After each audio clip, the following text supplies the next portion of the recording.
श्री गणेशाय नमः। ओम नमो भगवते वासुदेवाय। भागवत प्रथम अध्याय। नमो नृसिंह चरण अनादि परम कारण। जाबेनु आदि मध्यांत विचारे न घटे जगत। इंद्रिय अर्थ जे जानाई सोते जे नित्य प्रकाशई। आनंद मने वेद सार ब्रह्मारे जे कला विस्तार।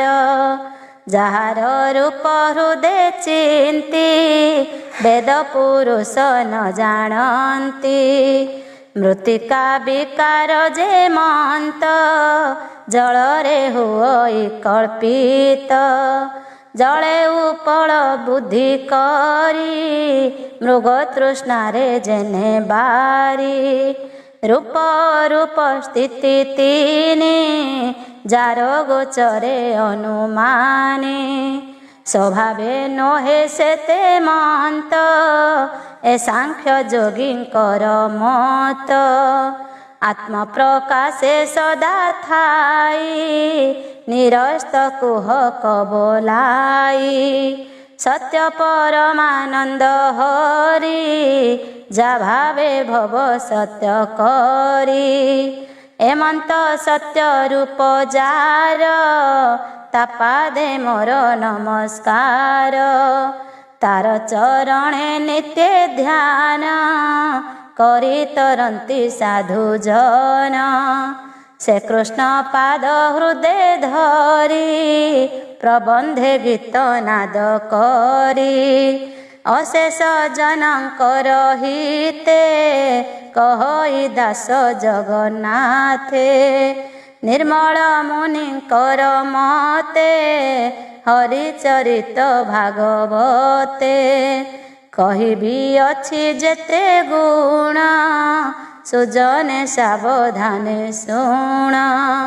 कपट धर्म जहि नाही परम शास्त्र ए बोलाई। जे साधु जनकर धर्म माया वर्जित शुद्ध कर्म। से धर्म जहि अनुमानी एणे संसार जेते ज्ञानी। नाही ताहांक अहंकार सहिष्णु भूते दया पर। तांक विचारे धर्म जेते शुण कहिबा दृढ़ चित्ते। लक्ष लक्ष जेते प्राणी बोध विचारे परिमाणी। से वस्तु अच्छी जहि पूरी जहा चिंतन्ति ब्रह्मचारी।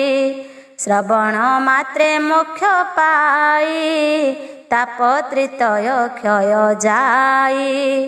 हृदय बसयित क्षण अनादि प्रभु नारायण।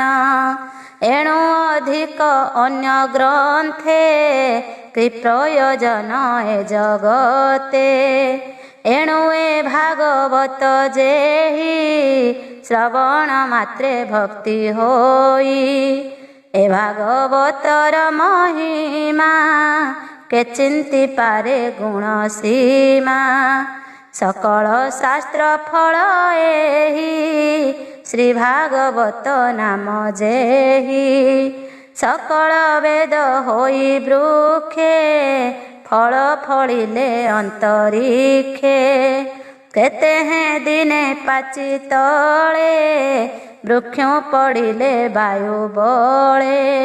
सुख धाइले ताहा देखी पक्षीक संग उपेक्षी। तोते अधरे क्षत कला भितरे सुरंग दिशिला। तहु गलिला रस सार किय बा देवा पटांतर।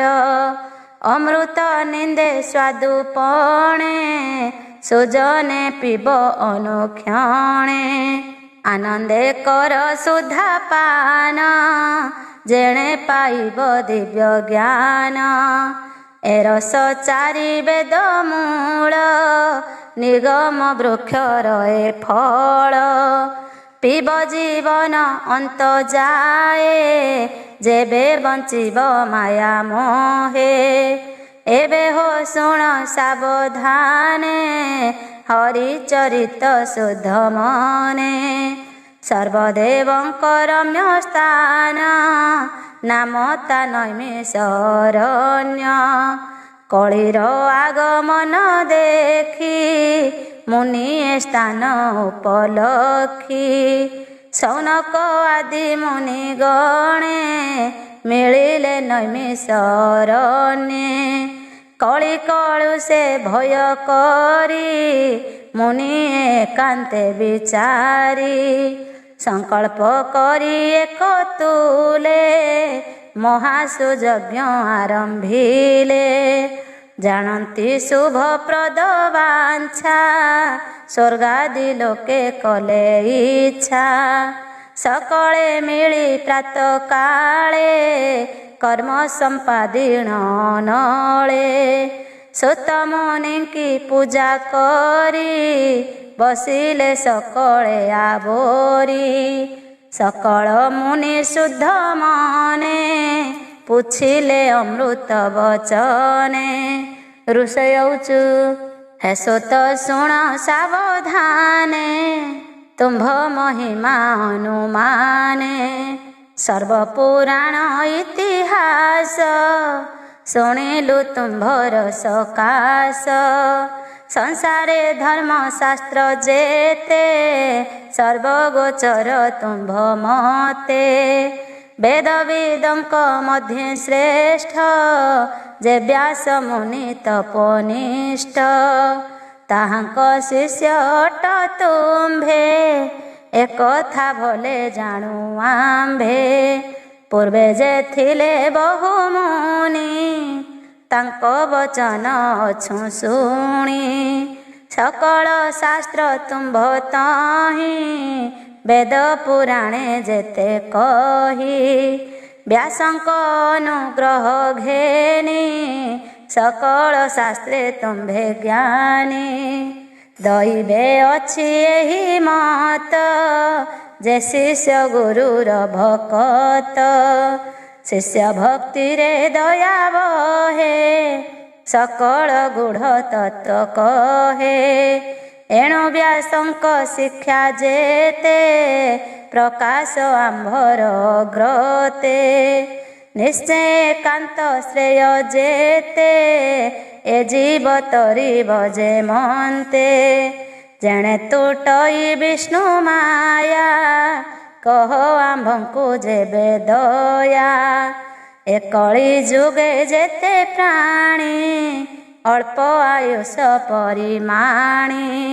स्वभावे मंद मति होन्ति प्राणी की उपद्रव चिंती। जुग व्यवहारे परिमाणी सकल धर्म तुम्भे जाणी।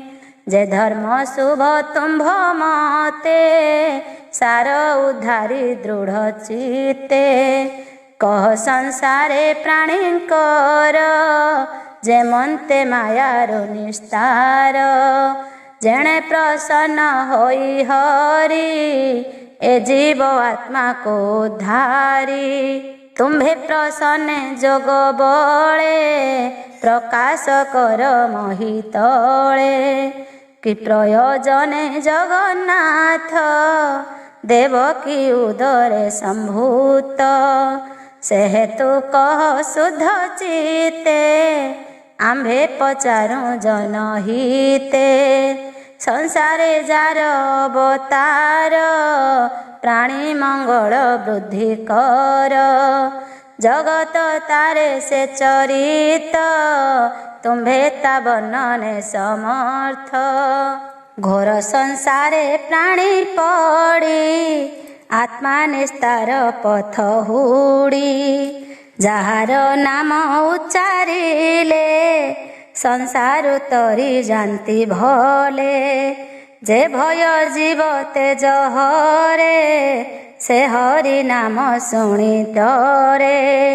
जार चरण आश्रय करी पवित्र हंती ब्रह्मचारी। शुद्ध करंती सर्वजने गंगा जसने स्नान पाने। जार जस पुण्य श्लोके मुखे भणंती सर्वलोके। कଳି कलुष न लागई केबान तरे हागाई। जाजस गाई मुनि गणे सुखे तरंती भवबने। जे हरि ब्रह्मांड भितरे लीला सरागे अवतरे। विश्व उत्पत्ति स्थिति नाश कि रूपे करे ता प्रकाश। मत्स्यादि अवतार मान धरिण प्रभु भगवान। आत्मार जोग माया बळे बिहरे अवनि मंडले। से हरि स्वच्छ शुभ कथा कहे सुत धर्म ज्ञाता। तार महिमा शुणी नित्य तोष न लभु आंभे चित्ते। जिह्वा जे सने सुधारस पिबन्ते नुह संतोष। अनंत संगे थाई हरि जगते जेते कर्म करी।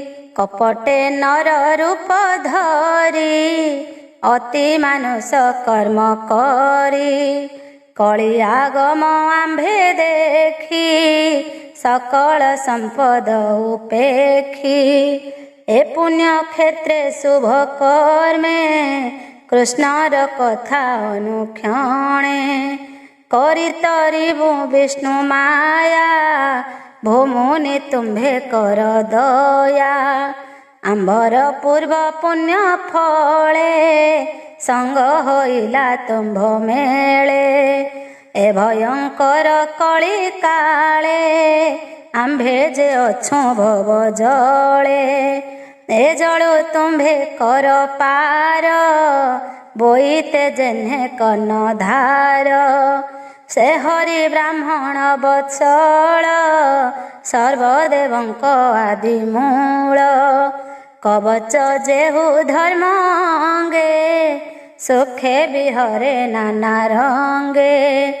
कଳି आगमे भगवान गमिले आपणा भुवन। जे धर्म संसार रखिब से काहि शरण पशिब। एक कथा कह मुनिवर आंभ संशय जाऊ दूर। एमंते नैमिष तीर्थे सुत मुनिंकर ग्रते। सौनक आदि मुनि गणे जे प्रश्न कले जणे जणे। निर्मल विष्णुर चरित कृष्ण विषय भागवत। सुजन जनकर हित कहई दास जगन्नाथ। इति श्रीमद्भागवते महापुराणे पारमहंस्यां संहितायां प्रथम स्कंधे नैमिषीयोपाख्याने शौनकादि मुनि प्रश्न नाम प्रथम अध्याय।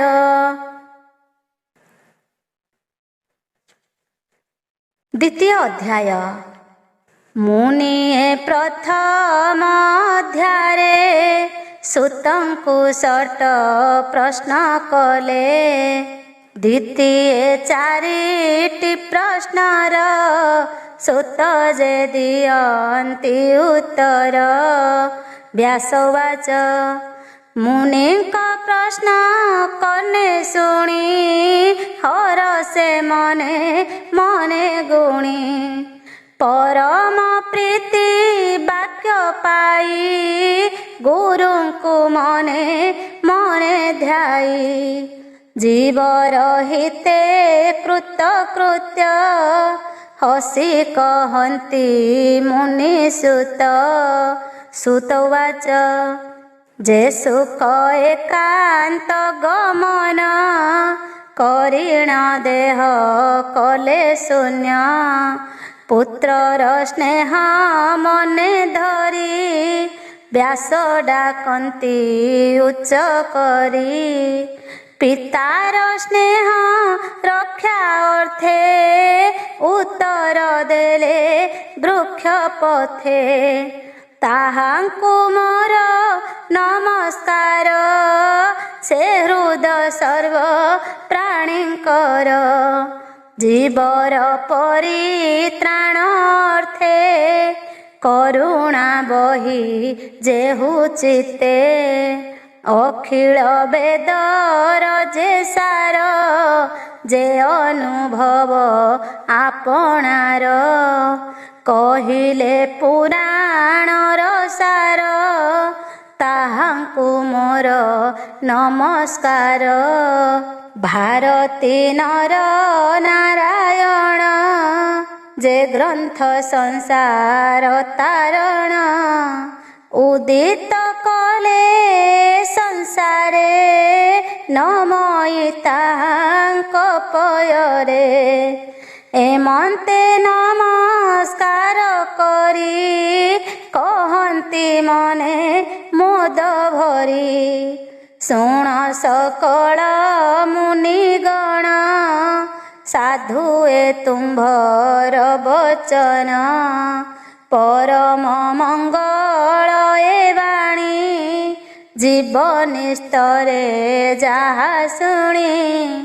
ପରମ ଧର୍ମ ଏ ଜଗତେ କୃଷ୍ଣ ଭକତି ଯେଉଁ ମତେ। ଫଳର ଆଶା ଯହିଁ ନାହିଁ ବିଘ୍ନ ପଶିବ ଅବା କାହିଁ। ଯେ ଭକ୍ତି ବଳେ ସଂସାର ନୁହଁ ପୁଣ ଏ ଜୀବର। ଭକତି କଲେ ଜ୍ଞାନ ହୋଏ ଜୀବନ ପଡ଼େ ମାୟା ମୋହେ। କୃଷ୍ଣ ଚରିତ ଶୁଣି ଯେବେ ଭକ୍ତି ନ ଜନ୍ମେ ମୂଢ଼ ଭାବେ। କେବଳ ଶ୍ରମ ତାହାଙ୍କର କାହୁଁ ତରିବେ ତମ ଘୋର। ଯେ ଧର୍ମ ଫଳ ମୋକ୍ଷ ହୁଏ ତା ପ୍ରୟୋଜନ ଅର୍ଥ ନୁହେଁ। ଧର୍ମେ ଅରଜି ଯେ ବାଧନ ଭୋଗ ନ ହେତା ପ୍ରୟୋଜନ। ଇନ୍ଦ୍ରିୟ ପ୍ରିୟ ଭୋଗ ଯେତେ ଲୋଭେ ଭ୍ରମାନ୍ତି କାମ ଅର୍ଥେ। ଯାବତ ଜୀବନ ଧରଇ କାମ ଭୋଗରେ ସୁଖ କାହିଁ। ଜୀବର ତତ୍ତ୍ୱ ଜାଣିବାର କେବଳ ପରମାର୍ଥ ସାର। ତତ୍ତ୍ୱ ବିଚାରି ଜ୍ଞାନୀ ଯେତେ ଜ୍ଞାନ କହନ୍ତି ଏ ଜଗତେ। କେହୁ କହନ୍ତି ବ୍ରହ୍ମ ତତ୍ତ୍ୱ କେ ଅବା ବୋଲେ ପରମାତ୍ମା। କେହୁ ବୋଲନ୍ତି ଭଗବାନ ନିର୍ମଳ ଅଦ୍ୱୟ ଯେ ଜ୍ଞାନ। ଏ ଭାବେ ଶ୍ରଦ୍ଧା ଯେ ବହନ୍ତି ଜ୍ଞାନ ବୈରାଗ୍ୟ ଆଚରନ୍ତି। କହନ୍ତି ବିଷ୍ଣୁରେ ଭକତି ଆତ୍ମାରେ ଆତ୍ମାକୁ ଦେଖନ୍ତି। ଏଣୁ ଏ ଅଖିଳ ଜଗତେ ଅଛନ୍ତି ବର୍ଣ୍ଣାଶ୍ରମୀ ଯେତେ। ସ୍ୱଭାବ ଧର୍ମ ଆଚରଣେ ଭକ୍ତି ଯେ କରେ ନାରାୟଣେ। ତେଣେ ସନ୍ତୋଷ ବିଷ୍ଣୁ ହୋଇ ପ୍ରାଣୀଙ୍କି ଚଉ ବର୍ଗ ଦେଇ।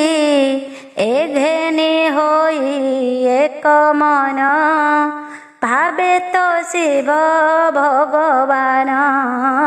ବିଷ୍ଣୁର ଗୁଣ କର୍ମ ଯେତେ ନିତ୍ୟ ଶୁଣିବ କର୍ଣ୍ଣ ପଥେ ନିର୍ମଳ କରି ବୁଦ୍ଧି ମନ ନିରତେ କରିବ କୀର୍ତ୍ତନ ଧ୍ୟାନେ ଚିନ୍ତିବ ବିଷ୍ଣୁ ମୂର୍ତ୍ତି ପୂଜା କରିବ ନୀତି ନୀତି ଏ ଭାବେ ଭକ୍ତି ଯୋଗ ବଢ଼େ କର୍ମ ବନ୍ଧନ ବେଗେ ଛିଡ଼େ ଏଣୁ ଜଗତେ ଜ୍ଞାନୀ ଯେହି ହରି ନ ଭଜି କେବା ରହି କୃଷ୍ଣ କଥାରେ ରତି ଯାର ସେ ପ୍ରାଣୀ ଭବ ମଧ୍ୟସାର ହରି କଥାରେ ଯାର ଶ୍ରଦ୍ଧା ତାକୁ ନ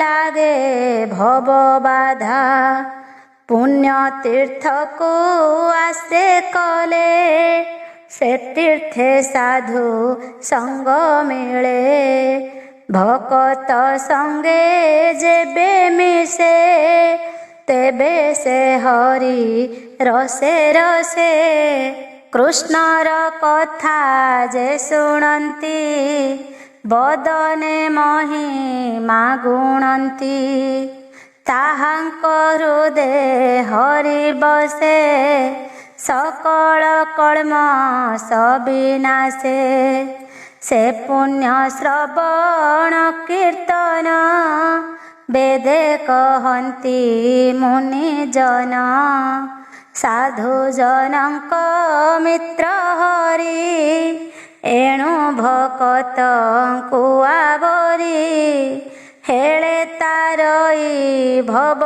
सिंधु जेणु भकत जन बंधु भकत जन सेवा फले दहन हन्ति अमंगले तेबे से गोविंद विषये भक्ति उपजे नर देहे स्वभावे रज तम दुई काम लोभादि जेते थाई चित्तु बाहर होई जाती सात्विक भाव आवरती एही प्रकारे जेबे मन होइब निर्मल प्रसन्न तेबे से भक्ति जोग बळे विष्णु भकत संग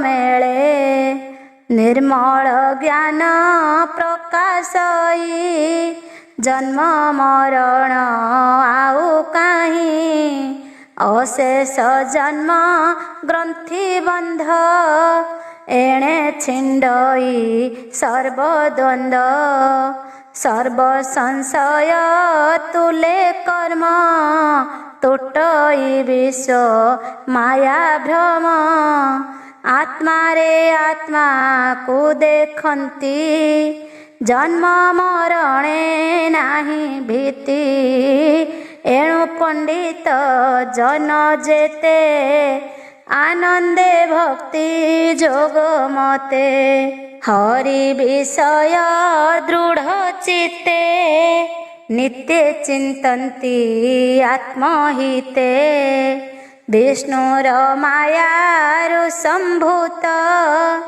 आदि प्रकृति जनमात जे तत्वरज तम गुण सृष्टि पालन संहारण अनादि परम पुरुष एतिनि गुणे से प्रकाश सृष्टि उदये ब्रह्मा होई पालने विष्णु से बोलाई संहार काले रुद्र रूपे सुखे विहरे मोह कल्पे से शुद्ध सत विष्णु देहे जंतुंक श्रेय गुण बहे काष्ठ संजोगे धूम जात धूमरु अनल संभूत ତ୍ରୟୀ ବିଭାଗ ଏ ପ୍ରମାଣ ତାମସ ରଜ ସତ୍ୱଗୁଣ ଏ ଭାବେ ବ୍ରହ୍ମ ପରିମାଣି ଭବସାଗରୁ ତରେ ପ୍ରାଣୀ ନିର୍ମଳ ଚେତା ମୁନି ଯେତେ ବିଚାର କରି ଆତ୍ମା ହିତେ ବିଷ୍ଣୁ ବିଶୁଦ୍ଧ ସତ୍ୱ ଜାଣି ଭଜିଲେ ମୋକ୍ଷ ପରିମାଣି ତାମସ ରଜ ଗୁଣେ ଯେତେ ଯେ ଭୂତପତି ଏ ଜଗତେ ସ୍ୱଭାବେ ଘୋର ଭୟଙ୍କର ଏଣୁ ନ ଭଜେ ସାଧୁ ନର ଅହିଂସା ଶାନ୍ତି ଗୁଣେ ଥାନ୍ତି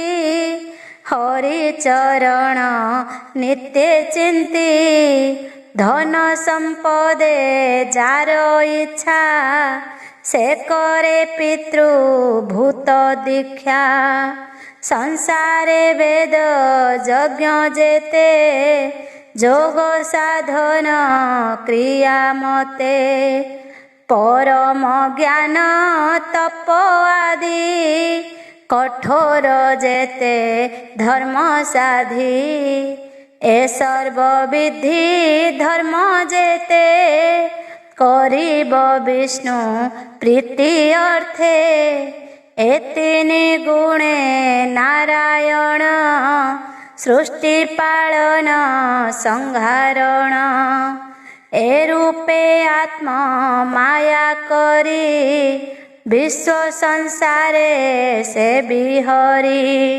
ସ୍ୱଭାବେ ନିର୍ଗୁଣ ମୁରାରି ଖେଳଇ ତ୍ରିଗୁଣ ଆବୋରି ସକଳ ଜୀବ ମଧ୍ୟେ ଥାଇ ଅଜ୍ଞାନେ ଜୀବ ନ ଜାଣଇ ଅଶେଷ ମହିମା ଯେ ଧରେ କିବା ଉପମା ଦେବା ତାରେ ସକଳ ଭୂତେ ହରି ବସେ କ୍ଷେତ୍ରଜ୍ଞ ରୂପେ ପରକାଶେ ଅଗ୍ନି ଯେ ସନେ କାଷ୍ଠେ ଥାଇ ସେ ରୂପେ ବିଶ୍ୱ ଆତ୍ମା ସେହି ଭୂତ ଇନ୍ଦ୍ରିୟ ମନ କରି ନିର୍ମିତ ଅଟେ ଭୂତ ଚାରି ସ୍ୱତନ୍ତ୍ରେ ସେହୁ ଦେହେ ଥାଇ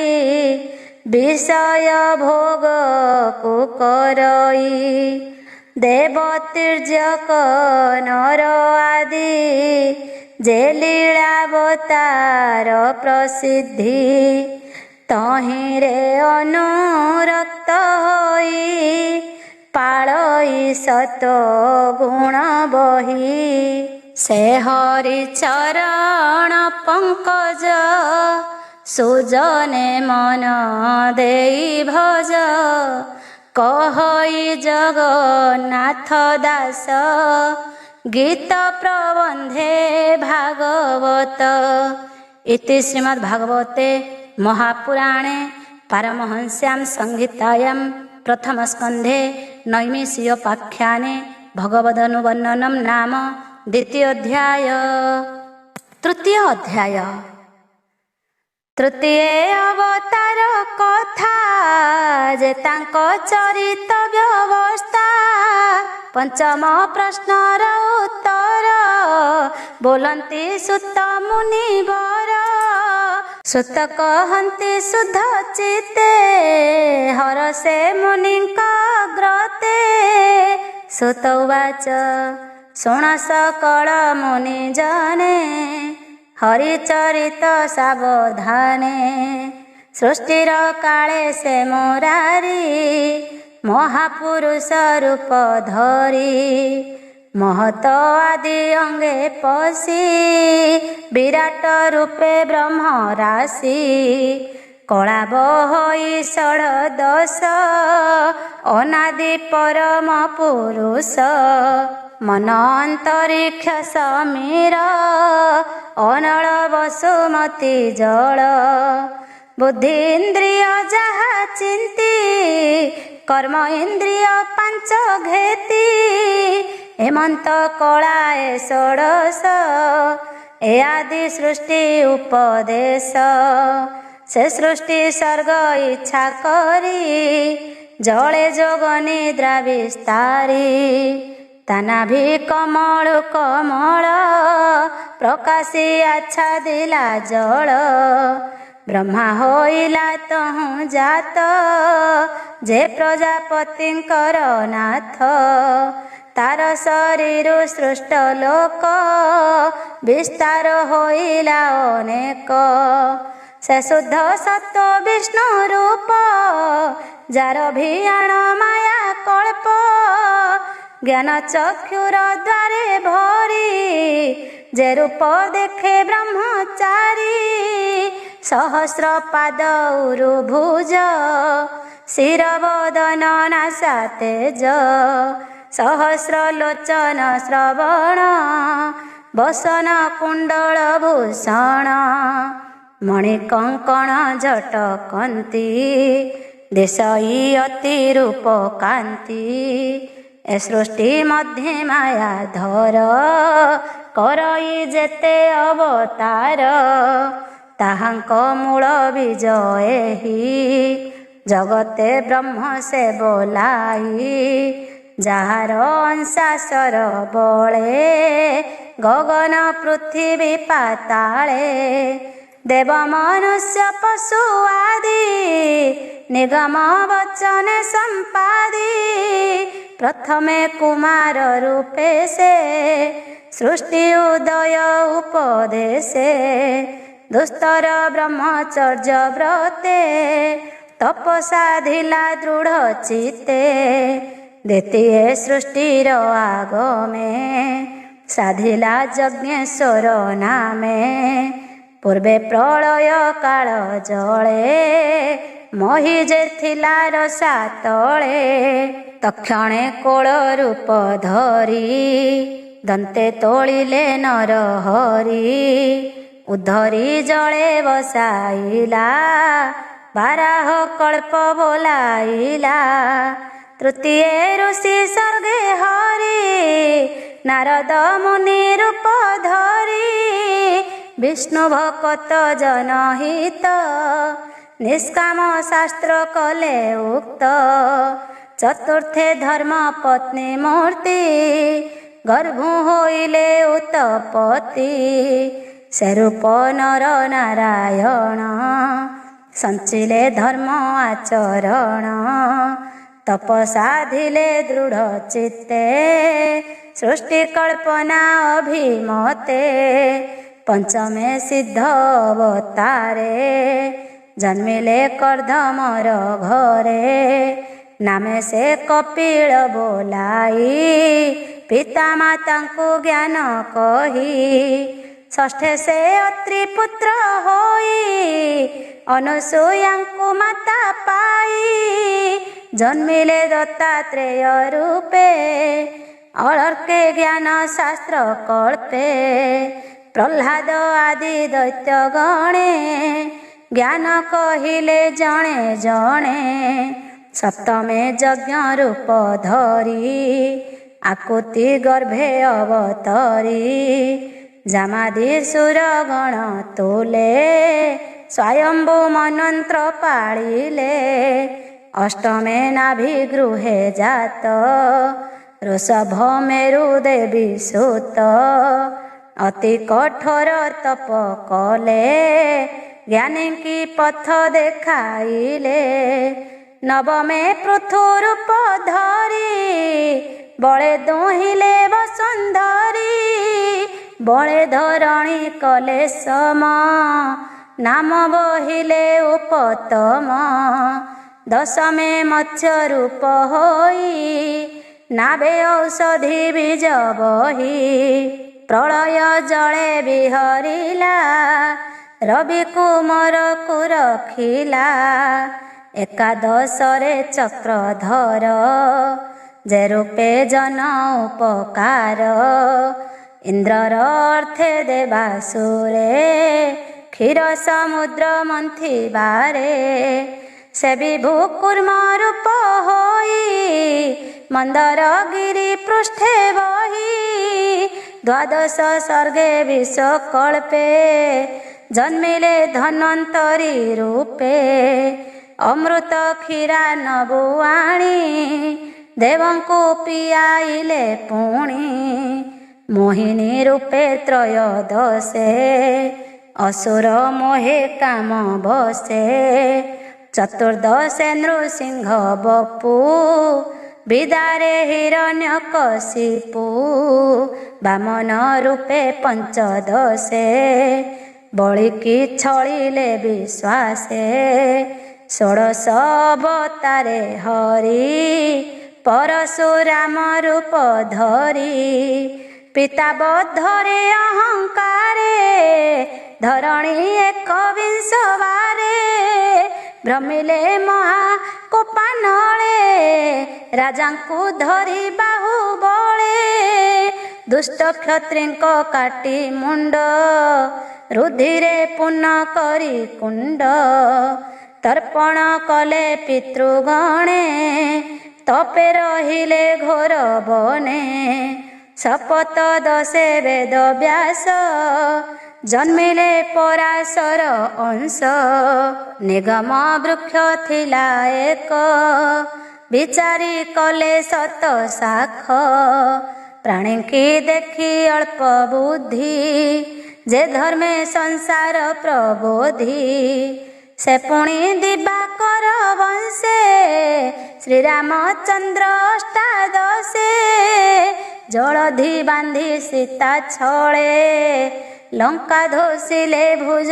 बळे रावण मारी देवराज साधन कले देव कार्य ऊनविंशति विंशे हरि जादव वंशे अवतरी कृष्ण स्वरूपे राम तुले अबनी भाराउ श्वासिले कलियागमे भावग्राही पाषंड जन मन मोही बुद्ध स्वरूप अवतारे जन्मिबे काकट नगरे ज्ञान उद्देश्य भगवान मोहिबे असुरंक मन एमंते जन्म एकविंश सुजन हिते ऋषिकेश से पुणी कली जुगन्ते राजांकु देखिए जगते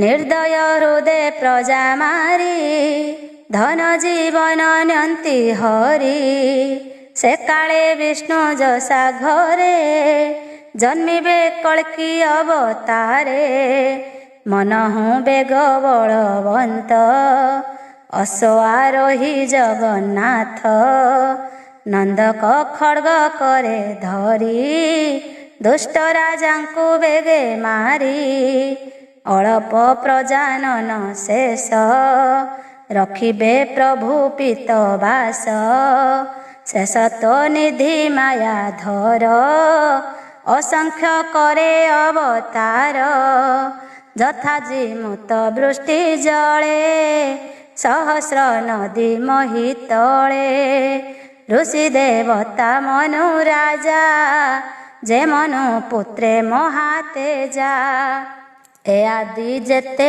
प्रजापति विष्णुर अंशे जात हंती के अंश के बा कला होई विभूति गुणे के जन्मई सकल अवतार सार किय बा देवा पटांतर नीलजी मुत चक्रधर स्वयं श्री कृष्ण अवतार एमंते नाना रूप धरी संसारे रमे नर हरि दुष्टंक तेज बल हरि संसार रखे दई तारी कृष्णर जन्म कर्म वाणी जे एक मने गुणी रात्र दिवस मध्य जेवे काल वंचई भक्ति भावे ସେ ଦୁଃଖ ସଙ୍କଟ ତରନ୍ତି,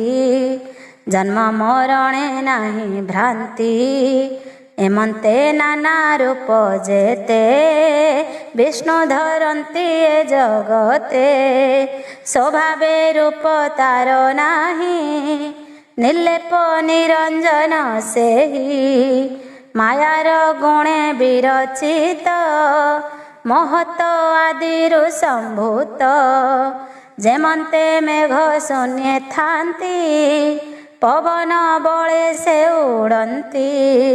ପାର୍ଥିବ ରେଣୁ ଏ ଯେମନ୍ତେ, ଉଡ଼ନ୍ତି ପବନ ବିଘାତେ। ଆକାଶ ଧୂସର ଦିଶଇ, ନାନା ବର୍ଣ୍ଣରେ ଆଭାସଇ। ତାହାକୁ ଦୃଷ୍ଟି ଭେଦେ ଦେଖି, ଯେ ସତ୍ୟ ପ୍ରାୟ ଉପଲକ୍ଷୀ।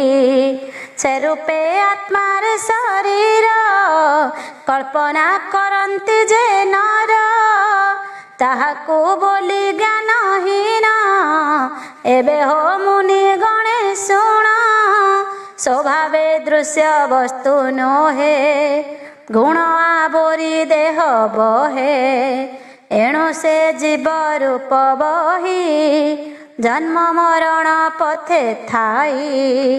ଏ ସ୍ଥୂଳ ସୂକ୍ଷ୍ମ ରୂପ ଯେତେ, ସମ୍ଭବେ ବିଷ୍ଣୁ ମାୟା ଗ୍ରସ୍ତେ। ଆତ୍ମାରେ କଳ୍ପିତ ଶରୀର, ଏତତ୍ୱେ ବ୍ରହ୍ମର ବିଚାର। ମାୟା ମିଶ୍ରିତ ମତି ଯେବେ, ନିରସ୍ତ୍ର ହୋଇ ଜ୍ଞାନ ଭାବେ। ତେବେ ଆତ୍ମାରେ ଆତ୍ମା ଦେଖି, ନିର୍ମଳ ମହିମା ନିରେଖି। ଏ ମାୟା ଈଶ୍ୱର ପ୍ରକାଶ, ଯେବେ ସେ ହୁଏ ବିନାଶ। ପରମାନନ୍ଦ ରୂପେ ଚିତ୍ତ, ତେବେ ସେ ହୁଏ ଭାବିତ। ତହୁଁ ସମ୍ପନ୍ନ ବ୍ରହ୍ମ ଜ୍ଞାନ, ଜାଣଇ ତତ୍ତ୍ୱ ଜ୍ଞାନୀ ଜନ। ଯାହାର ଜନ୍ମ କର୍ମ ନାହିଁ, ବେଦର ଗୂଢ଼ ତତ୍ତ୍ୱ ଯେହି। ତାହାର ଜନ୍ମ କର୍ମ ମାନ, କବିଏ କରନ୍ତି ବର୍ଣ୍ଣନ। ସ୍ୱଭାବେ ଯାର ଜନ୍ମ ନାହିଁ, ବିଚାର କରିବ ତା କେହି। ଅମୋଘ ଲୀଳ ନର ହରି, ଆତ୍ମାରେ ବିଶ୍ୱ ମାୟା କରି। ବ୍ରହ୍ମାଣ୍ଡ ସୃଜଇ ପାଳଇ, ଅନ୍ତେ ଆପଣେ ସଂହାରଇ। ପ୍ରାଣୀଙ୍କ ମଧ୍ୟେ ଆତ୍ମତନ୍ତ୍ରେ, ଷଡ଼ବର୍ଗ ଭୋଗ କରେ ନିତ୍ୟ। ଏଣୁ ଈଶ୍ୱର ସେ ବୋলাই, କିବା ଉପମା ଦେବି ମୋହି। ଈଶ୍ୱର ଲୀଳା କର୍ମ ଯେତେ, କେ ଜାଣିପାରେ ତର୍କ ମତେ। ଏହାର ଅଛି ଯେତେ ନାମ, ସ୍ୱଭାବେ ଯେତେ ରୂପ ଗୁଣ। ଅଜ୍ଞାନୀ କେ ଜାଣିବ ତାହା, ଦୂରଧି ଗମ୍ୟ ବିଷ୍ଣୁ ମାୟା।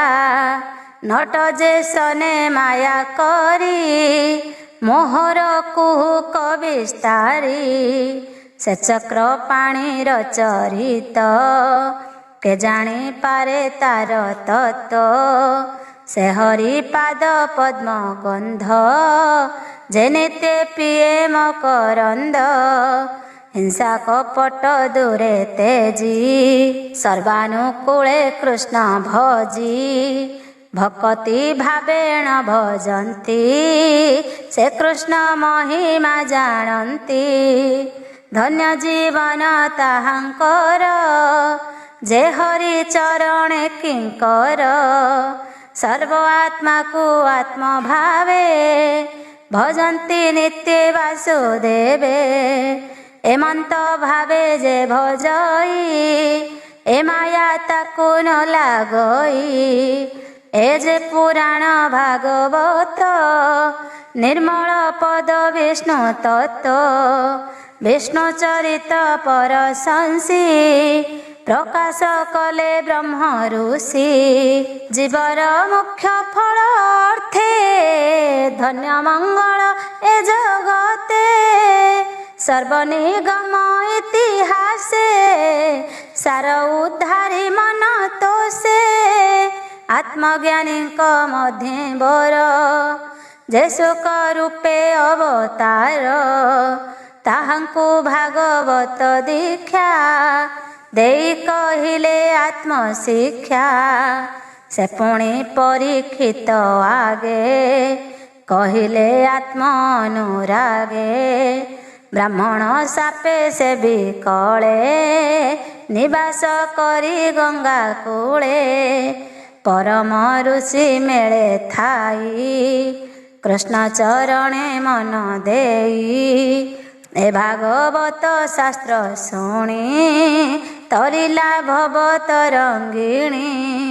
ଶ୍ରୀକୃଷ୍ଣ ଗଲେ ନିଜ ଧାମ ସଙ୍ଗତେ ଘେନି ଜ୍ଞାନ ଧର୍ମ ଏ କଳି ଯୁଗେ ଯେତେ ନରେ ପଡ଼ିବେ ମାୟା ଅନ୍ଧକାରେ ତାହାଙ୍କୁ ତପନ ଉଦିତ ହୋଇବ ଭାବେ ଭାଗବତ।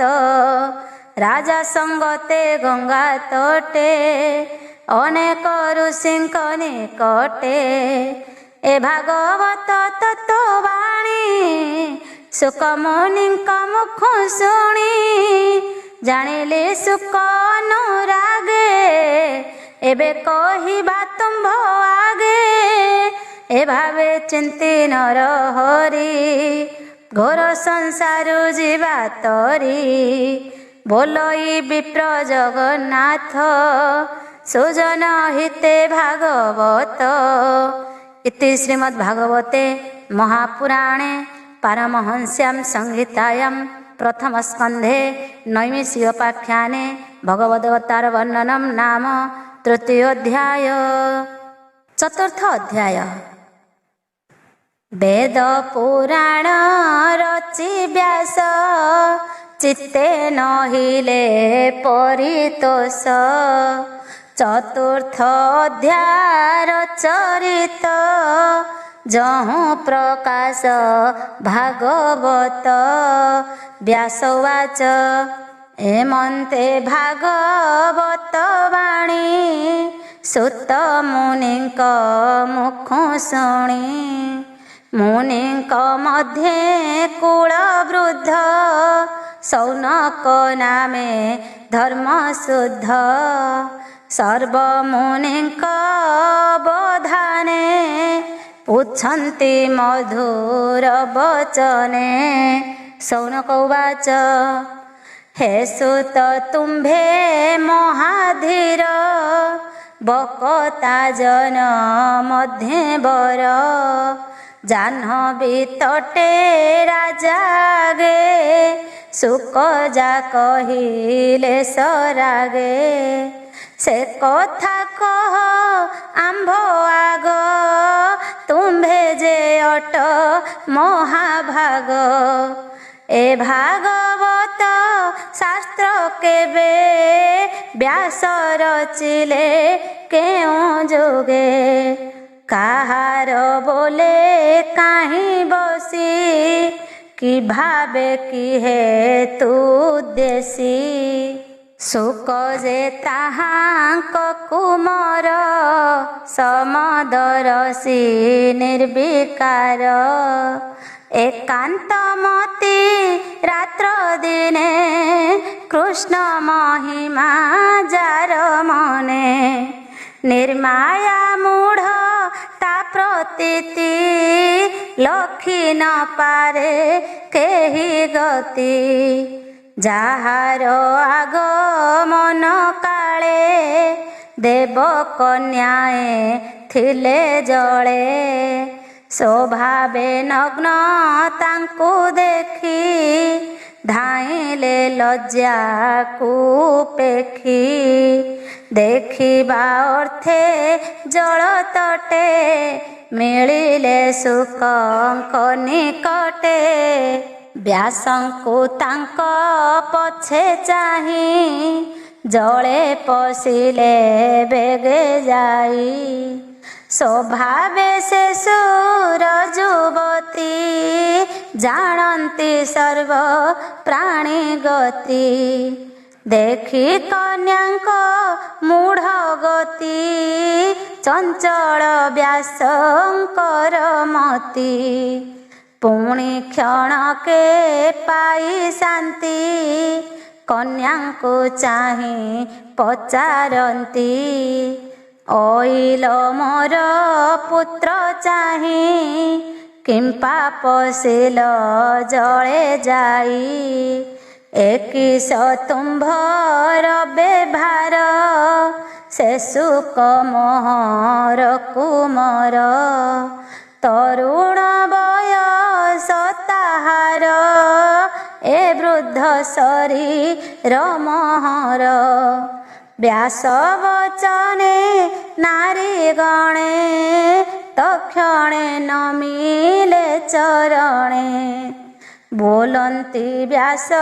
मुख चाहि संसार तांक हृदय नाही स्त्री पुरुष न जानती समस्त एक भावे चिंती तुम्भे जे बोल आम्भे वृद्ध विषय रसे अच्छी सध एघेनी होइलु अंतर आम्भर दोष क्षमा कर एमंते गले नारी गणे सुख रहिले सेहि बने से सुख मुनि किस कार्ये प्रवेश कले कुरु राज्ये जड़ उन्मत्त प्राय होई ताहांकु केही न जानई केमंते परीक्षित मेले मिलिले जाह्नवीर कूले तहि अनेक मुनि मध्ये ए भागवत रसास्वादे प्रजांक द्वारे सायंकाले जे नित्य भिक्षा अर्थे मिले गोदोह मात्र द्वारे रही गृहिंकी तीर्थ फल देई से मुनि परीक्षित मेले मिलिले पूर्व पुण्य फले से पुणी भागवत शास्त्र कहिले तो आचंबित से भागवत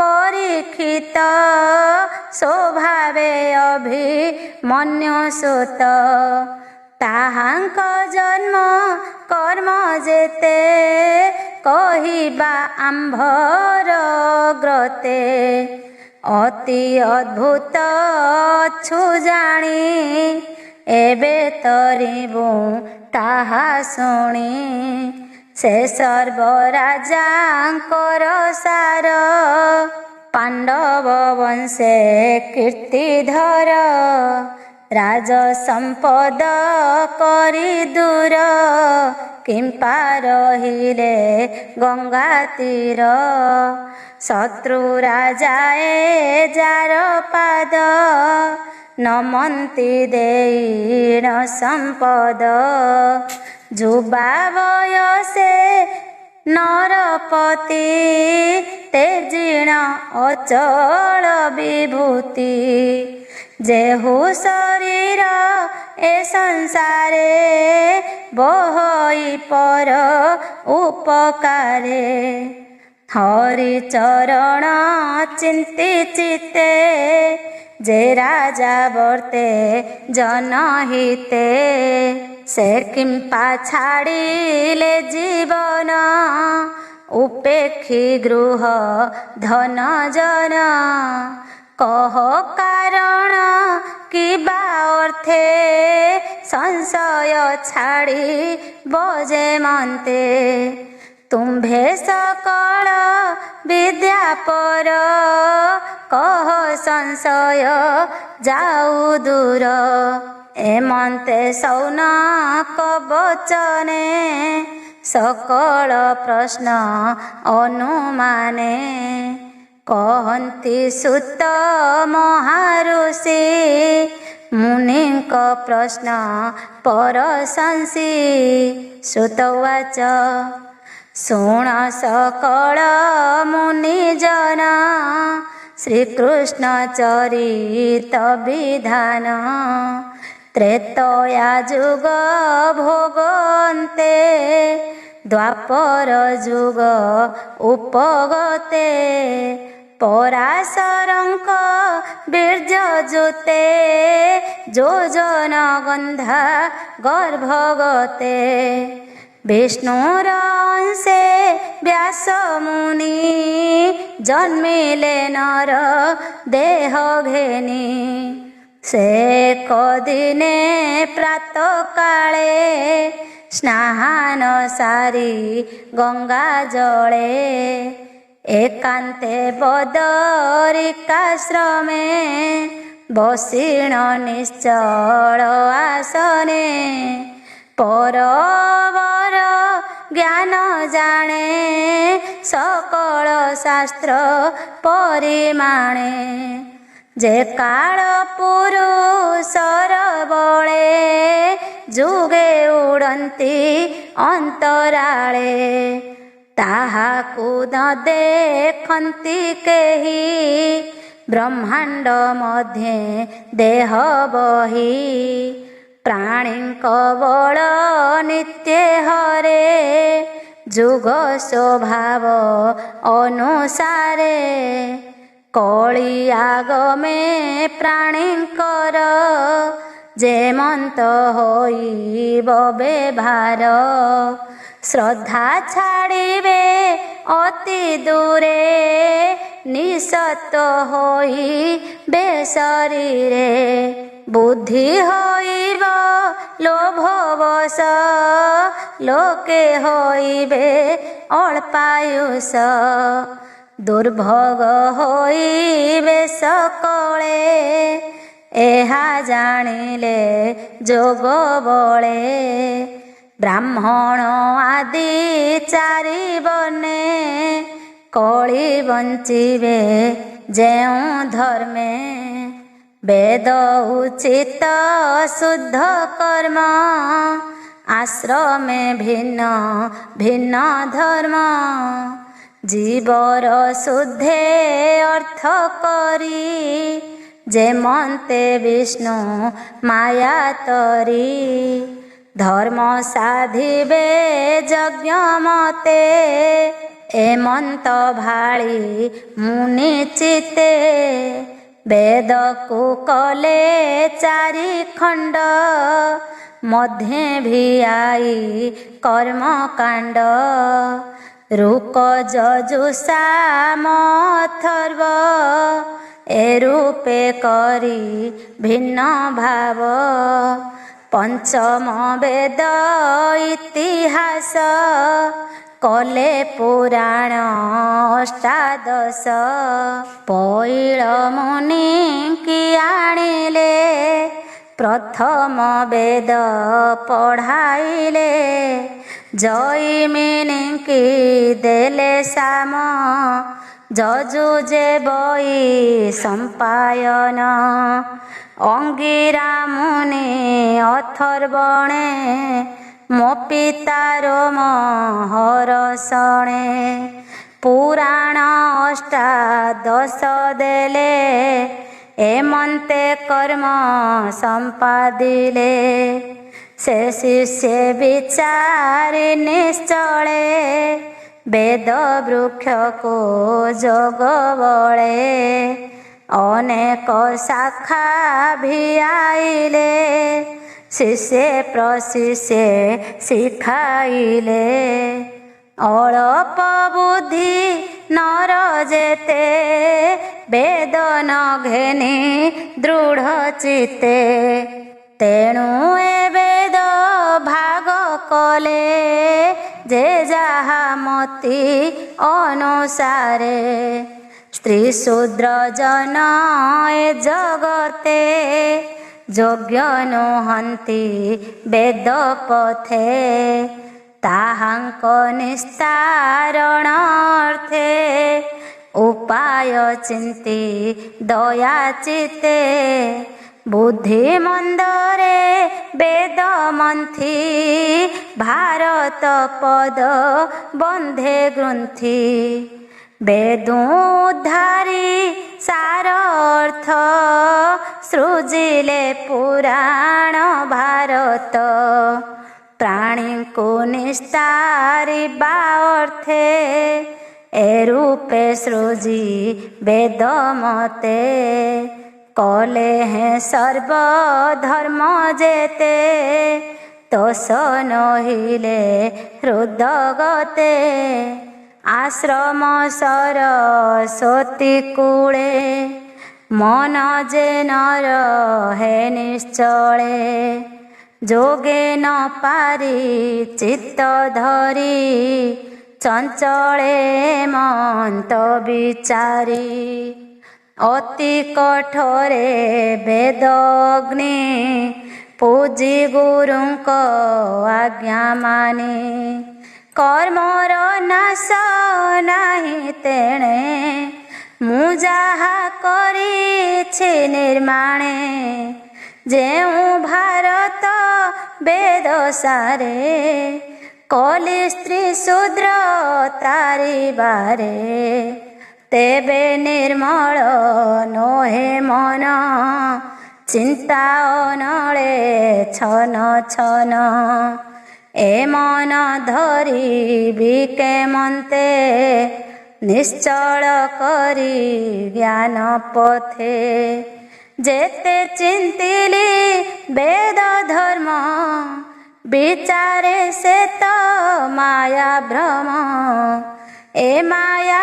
ତୁଟଇ ଯେ ମନ୍ତେ ଶ୍ରୀକୃଷ୍ଣ ଭକ୍ତି ଯୋଗ ପଥେ କହିବି ଭାଗବତ ଧର୍ମ ଯେଣେ ନ ଲାଗେ ଭବ ଭ୍ରମ ଏମନ୍ତ ହୃଦୟ ବିଚାରି ମନକୁ ନ ପାରନ୍ତି ଧରି ଏମନ୍ତ ସମୟ ନାରଦ ଆସନ୍ତେ ଶୁଭେ ବୀଣାନାଦ ତକ୍ଷଣେ ସରସ୍ୱତୀ ତଟେ ମିଳିଲେ ବ୍ୟାସଙ୍କ ନିକଟେ ନାରଦ ଆଗମନ ଦେଖି ତକ୍ଷଣେ ଆସନ ଉପେକ୍ଷି କେତେ ଦୂର ଆଗ ସରି ନାରଦ